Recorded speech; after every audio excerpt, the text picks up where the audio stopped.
नमस्कार. मी रमेश दगडू बांगर, उमेदवार विशाल जुन्नर, संस्थापक सहकार परिवर्तन पॅनल. सन्मान्य सभासद बंधू आणि भगिनींनो, आता ही प्रचार या अंतिम टप्प्यामध्ये आलेला आहे. तुम्ही आता पाहिलं असेल, या अगोदर या विद्यमान संचालकांचे जे तक्रार केले होते, यांनी अनियमित कर्ज वाटप, नियमबाह्य कर्ज वाटप, अवास्तव जागा खरेदी आणि मनमानी कारभार, या सगळ्यांचं या ऑडिट रिपोर्टमध्ये, ज्या 5 वर्षाच्या ऑडिट रिपोर्टमध्ये जे काय मिळालं आहे, ज्या वैधानिक लेखापरीक्षक अहवालामध्ये जे काय ते आपल्याला त्यांनी नमूद केलेलं आहे, त्या सगळ्यांची तक्रार आपण सहकार रजिस्टर खात्याकडे केलेली आहे. हे तुम्हाला मी अगोदर सुद्धा सांगितलं होतं. त्याच्यामुळे त्यांच्याकडे ती चौकशी आदेश सुद्धा या संस्थेला आलेले आहे. त्या संस्थेवर त्यांनी चौकशी आदेश सुद्धा काढले आहेत. हे सगळं आपण या त्यांच्या ऑडिओ क्लिपमध्ये सुद्धा पाहिलेलं आहे. जे त्यांच्या विद्यमान संचालकामध्येच अध्यक्ष जे वाबळे साहेब होते, संचालक भरत शेळके साहेब होते, संचालक कोकणे साहेब, या लोकांनी जे तात्यासाहेब शिंदेबरोबर जे संभाषण केलं होतं फोनद्वारे, या सगळ्याचं रेकॉर्डिंग हे तुम्ही सगळ्यांनी ऐकलं असेल. सन्मान्य सभासद बंधू आणि भगिनींनो, या क्लिपमध्ये जे बोलल्याप्रमाणे या विद्यमान अध्यक्ष साहेबांनी ज्यांनी भ्रष्टाचार ज्यांनी केला, ज्या संचालकांनी भ्रष्टाचार कमिशन घेतले, त्यांची नावे उघडपणे त्यांनी तात्यासाहेबांना सांगितली होती. आणि त्यात त्यांनी कर्जावर सह्या कशा प्रकारे घ्यायचे, अर्जावर सह्या कशा घ्यायची बाहेर, हे तात्यासाहेब शिंदे आणि कोकणे साहेबांच्या क्लिपमध्ये सुद्धा स्पष्टपणे आपण ऐकलेलं आहे. त्याचप्रमाणे भरत शेळके साहेबांची क्लिप जी व्हायरल झाली आहे, त्याच्यामध्ये जे संभाषण आहे, त्याच्यामध्ये त्यांनी स्पष्टपणे सांगितलं आहे की दारूच्या बाटल्या हा असा उल्लेख केलेला आहे संचालकांनी. हे संचालक कशा प्रकारे हे संस्थेला बदनाम करत आहेत, या संस्थेच्या संचालकाचा कसा गैरवापर या पदाचा घेत आहे, हे तुम्ही स्वतः ऐकलेलं आहे. त्याच्यामध्ये कमिशन झालं, त्यात कुर्ल्याच्या जागेचे पैसे, संस्था कशी तोट्यात 1,60,000 नाही, असं जे भरत शेळके साहेबांनी वाक्प्रचार केला आहे, हे सर्व तुम्ही आता ऐकलेलं आहे. हे सगळं ऐकून तुम्हाला असं वाटलं असेल, या विद्यमान संचालकावर जो तुम्ही विश्वास ठेवलाय, हा पूर्ण विश्वासघाती संचालक, हे तुम्ही आता या लोकांनी स्वतः यांच्या आवाजाने सिद्ध केलेलं आहे. आणि तुम्ही पाहिलात, हे आमचं विशाल जुन्नर सहकार संस्थापक परिवर्तन पॅनल हे गेले 2 वर्ष या सगळ्यांचा वैधानिक लेखा परीक्षकाचा आढावा घेऊन आम्ही त्या सगळ्यांच्या तक्रार या सहकार रजिस्टरला आयुक्तांना आपण केलेल्या आहेत. परिणामी जर वेळ पडलाच आम्हाला ते हायकोर्टात जावं लागणार आहे, कारण हे सगळे जे नियमबाह्य कर्ज वाटप केलेलं आहे, याची सगळी सेक्शन 83, 88 ही संचालकावर लादायची आहे. परंतु त्या अगोदर या निवडणुकीमध्ये आपण जर हा विशाल जुन्नर संस्थापक सहकार परिवर्तन पॅनलच्या सर्व उमेदवारांना निवडून दिलं, ते आपल्याला पुढे कर्ज वसुलीसाठी अधिक सोयीस्कर पडेल. म्हणून मी तुम्हाला हात जोडून विनंती करतो की तुम्ही आता पाहिलं, गेले 30 ते 35 वर्ष विद्यमान संचालक त्या पदावर कार्यरत आहे. परंतु त्यांनी जे केलेल्या कामाचा आढावा जो वैधानिक लेखा परीक्षक अहवालामध्ये आम्हाला 19, 20, 21, 22, 23 पाहायला मिळतो, अतिशय ती अधोगतीला चाललेली आहे. हा जो आढावा, संस्था आता प्रॉफिटमध्ये आहे, परंतु जर आपण वेळेत पावली जर उचलली नाही, तर भविष्यात संस्थेला निश्चित अडचण होऊ शकते आणि आपण ठेवलेला ठेवीचा पैसा हा असुरक्षित होऊ शकतो. म्हणून त्याची सुरक्षा करण्यासाठी, सुरक्षा करायची असेल, त्या सुरक्षेसाठी फक्त एकच आता चिन्ह आहे, ते रिक्षा. म्हणून माझी सर्व सन्मान्य सभासद बंधू भगिनींना विनंती आहे की 30-35 वर्ष ते होते, तर आता फक्त हे 5 वर्ष ही जी याचा जर कार्यभार चालवायचा आहे, 5 वर्ष, त्याची संधी ही आम्हाला विशाल जुन्नर संस्थापक सहकार परिवर्तन पॅनलला द्यावी, अशी मी विनंती करतो. जर या 5 वर्षामध्ये तुम्हाला जर आमचा व्यवहार, आमचा कारभार, या संस्थेचा व्यवहार व्यवस्थित आढळला नाही, तर पुढच्या 5 वर्षी आपण दुसरे संचालक निवडू शकतो. कारण संचालक निवडणुकीचे हे सभासदांना अधिकार आहेत, कारण सभासद हे संस्थेचे मालक आहेत. म्हणून आता तुम्ही जर पाहिलं की यांनी 30-35 वर्ष संस्थेवर असून तरी यांचे स्वतःचे कोणाचेच फोटो नाहीयेत. जर हे म्हणतात आम्ही प्रामाणिकपणे सेवा केली आहे, तर यांनी स्वतःचे फोटो लावून ही संस्थाची निवडणूक लढवायला पाहिजे होते. परंतु त्यांनी अजूनही ते बांगर साहेब झालं, तात्यासाहेब शिंदे झालं, स्वर्गीय दिनकर पारखे साहेब झालं, यांचेच फोटो लावून हे संस्थेची निवडणूक लढवत आहेत. म्हणजे अध्यक्ष साहेबांनी त्यांच्या भाषणात क्लिपमध्ये सांगितलं की हे चोर लोक आहेत. आणि आता संतोष पारखे साहेबांनी आमच्या सकाळी सांगितलं होतं की यांनी आमचे बाप सुद्धा चोरले आहेत. जर यांना खरोखर स्वतःच्या व्यक्तिमत्वावर, कर्तृत्वावर जर निवडणूक लढवायची होती, तर ते सर्व हयातही होते, तरी त्यांनी स्वतःचे फोटो लावलेले नाहीये. म्हणजे विचार करा की यांना माहिती आहे, आपण जर आपले फोटो लावून जर संस्थेची निवडणूक लढवली, तर विद्यमान संचालकाला कोणीच विचारणार नाही, कोणीच मत देणार नाही. त्यामुळे ते प्रयत्न करतायत की हे माजी संचालकांचा फोटो लावून निवडणूक जिंकायचा प्रयत्न करत. परंतु सभासद सगळे सुज्ञ आहेत, सभासदांना सगळे सत्य परिस्थितीच्या समोर आलेली आहे. वैधानिक लेखा परीक्षेचे जे सगळे मुद्दे आहेत, ते आम्ही सगळ्यांनी आमच्या परीने मांडण्याचा त्यांच्यावर पूर्ण प्रयत्न केला आहे. त्यामुळे सुज्ञ सभासद बंधू आणि भगिनींनो, आपण यावेळी या विशाल जुन्नर संस्थापक सहकार परिवर्तनचं जे चिन्ह आहे, रिक्षा चिन्हावर, 15 रिक्षा चिन्हावर शिक्के मारून या संपूर्ण पॅनलला विजय करून आम्हाला या संचालक पदावर काम करण्याची संधी द्यावी, अशी मी रमेश बांगर हा उमेदवार आपल्याकडे विनंती करत आहोत. सन्मान्य सभासद बंधू आणि भगिनींनो, आम्ही आपल्या निवडून आल्यानंतर आम्ही तुम्हाला जाहीरनाम्यामध्ये आम्ही काही मानस ठेवलेले आहेत. हा संस्थेचा व्यवहार पुढच्या 5 वर्षाचा आम्ही एक विजन केलेला आहे. नेहमी एक पुढच्या 5 वर्षाचा आम्ही कशा प्रकारे संस्थेचा कारभार चालू हे मी तुम्हाला सांगू शकतो. सर्वप्रथम आम्ही ग्राहक तक्रार निवारण केंद्र जे आमच्या बँकिंगमध्ये कस्टमर ग्रीव्हन्स रिड्रेसल म्हणतो, त्या बँकिंग क्षेत्रामध्ये जसं त्याप्रमाणे आम्ही एक संस्थेमध्ये ग्राहक तक्रार निवारण केंद्र चालू करणार आहोत. त्यानंतर आमचा मानस आहे, आता सध्या संस्थेचा संमिश्र व्यवसाय जो आहे बिझनेस आणि लोन्स हे 1250-1300 कोटीच्या घरात आहे. ते आम्ही 5 वर्षामध्ये 3000 कोटीपर्यंत नेण्याचा आमचा मानस आहे.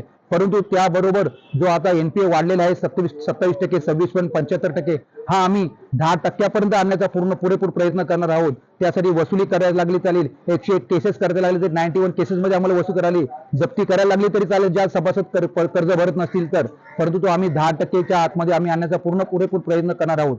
त्यापुढे आम्ही हे संस्थेमध्ये आपले जे सभासद आहे हे अल्प उत्पन्न गट आणि मध्यमवर्गीय गटातील सभासद आहेत.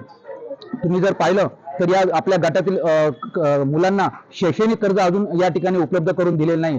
तो आमचा मानस आहे की आपल्या अल्प उत्पन्न गट आणि मध्यमवर्गीय गटातील लोकांच्या त्यांच्या मुलांसाठी शैक्षणिक कर्जाची सुविधा उपलब्ध करून देण्याचा मानस आहे. त्या शैक्षणिक कर्जाचं व्याजदर हे त्याप्रमाणे अल्पदरात आम्ही ठेवण्याचा मानस करू, पण त्याबरोबर ठेवी आणि व्याज याचा समतोल, याचा बॅलन्स आम्ही बघून ते शैक्षणिक कर्ज व्याजदर आम्ही ठेवण्याचा आमचा मानस आहे.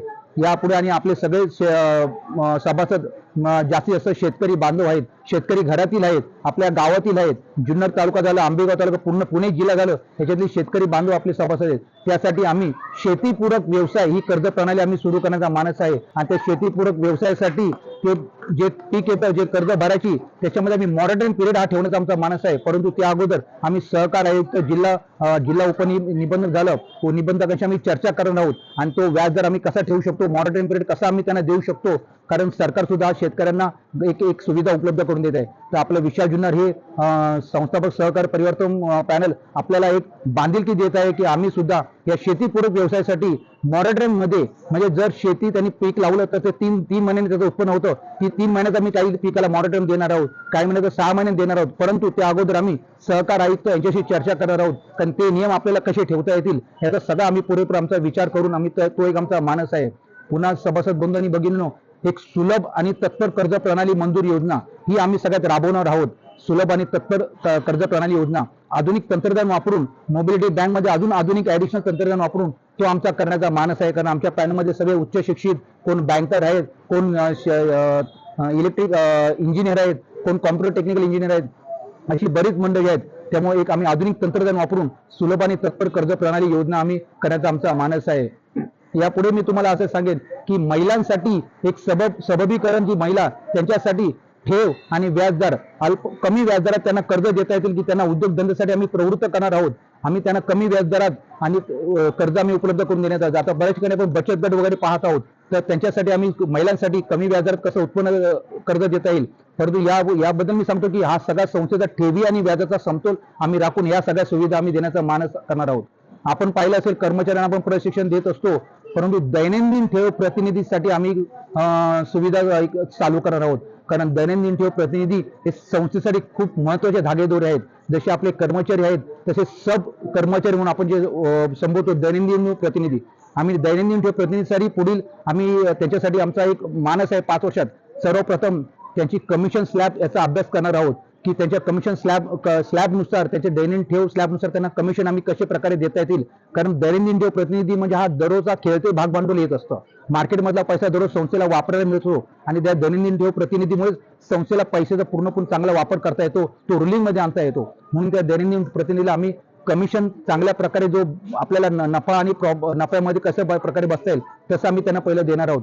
शिवाय त्यांची लोन रिकव्हरी जी कमिशन असते ती आम्ही बघणार. सध्या ती 1% आहे, ती आपल्याला 1.25%, 1.5%, 2% करता येते का, व्याजाच्या अनुषंगाने किती करता येईल, आपल्याला तो मार्जिन किती ठेवता येईल, ते आम्ही त्याच्यावर आमचा अभ्यास चालू आहे. पण ती योजना आम्ही नवीन उपक्रम तो करणार आहोत.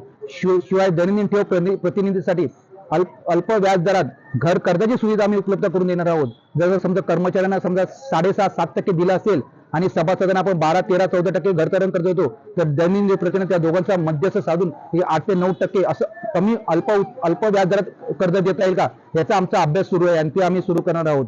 तिसरं म्हणजे नंतर दैनंदिन ठेव प्रतिनिधीसाठी त्यांचं आतापर्यंत कुठे ट्रेनिंग झालेलं नाहीये.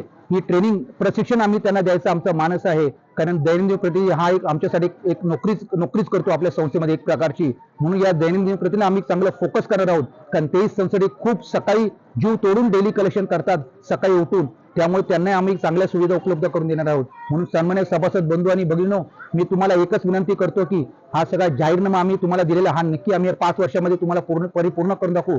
पण त्यासाठी तुम्हाला विशाल ज्वेलर्स सहकार संस्थापक सहकार परिवर्तन पॅनलला या ठिकाणी विजय करून द्यायचा आहे. आणि आपली निशाणी आहे रिक्षा.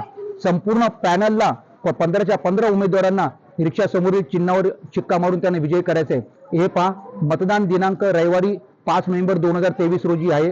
वेळ आहे सकाळी 9 ते 5. जवळजवळ संबंधित शाखेजवळच्या ठिकाणी मतदान आहे, हे तुम्ही लक्षात घ्या.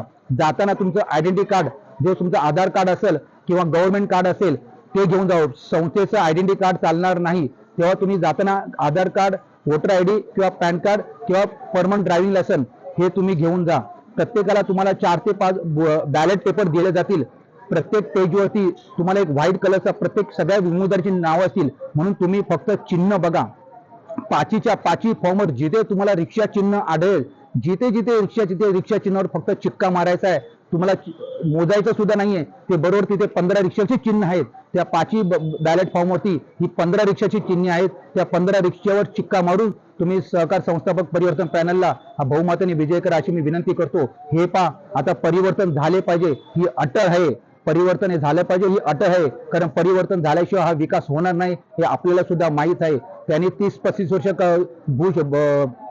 संस्थेवर कार्यरत होते, परंतु त्यांनी काय केले सगळ्यांना माहिती आहे. तेव्हा माझी हात जोडून विनंती आहे की हे 5 वर्ष एवढी आम्हाला संधी द्यावी हे मी तुम्हाला सांगू इच्छितो. आणि एवढं बोलून मी पुन्हा एक विनंती करतो की विशाल ज्वेलर्स संस्थापक सहकार परिवर्तन पॅनल यांच्या सर्व उमेदवारांना रिक्षा चिन्हासमोर शिक्के मारून 15च्या 15 उमेदवारांना प्रचंड मताने विजय करा. धन्यवाद. जय महाराष्ट्र, जय सहकार.